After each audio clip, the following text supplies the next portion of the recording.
আসসালামু আলাইকুম।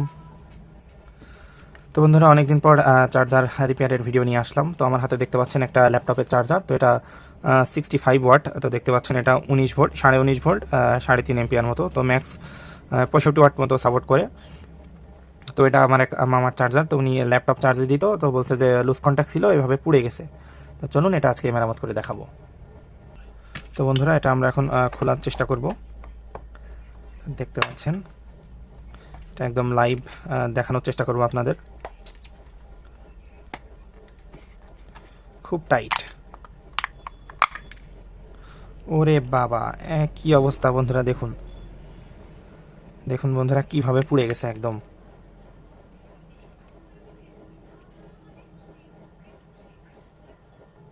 তো এভাবে পুড়ে যাওয়ার রহস্যটা কি আমিও বুঝতে পারছি না। এভাবে কখনো পুড়ে যাওয়া দেখিনি। দেখুন একদম ফায়ার করে অবস্থা খারাপ। জানি না এটা মেরামত করতে পারবো কি না, তবে চেষ্টার কমতি রাখবো না। তো সার্কিটটা বের করে নিব ফার্স্টে। হয়তো হবে না, যেহেতু এই অবস্থা, তারপরেও চেষ্টা করব। আগুন ধরে গেছে একদম। এই যে বন্ধুরা, দেখুন সার্কিটটার কি অবস্থা। এটা মেরামত সম্ভব না আসলে। যদি যে কোনো এক সাইড পুড়ে যেত, কিংবা সার্কিটটা যদি সুন্দর থাকতো, তবে এটা মেরামত করার চেষ্টা করতাম।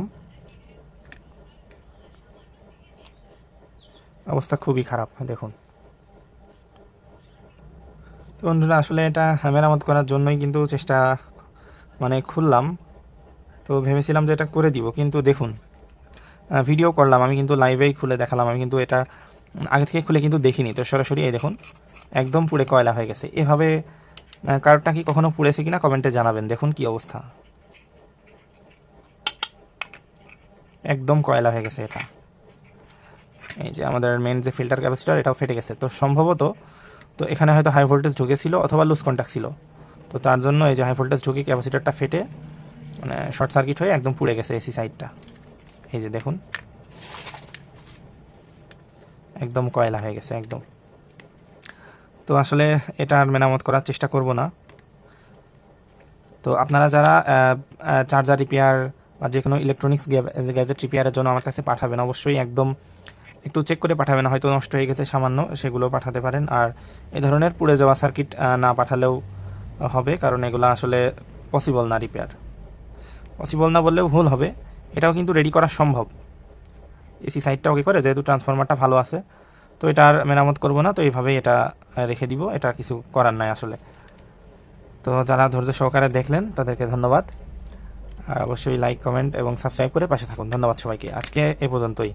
তো এটা মেরামতের উদ্দেশ্যেই কিন্তু ভিডিওটা করছিলাম, কিন্তু ভিডিওটা আসলে হলো না, বা এটা মেরামত করা হলো না। দেখুন একদম কয়লা হয়ে গেছে। তো ধন্যবাদ সবাইকে। আসসালামু আলাইকুম।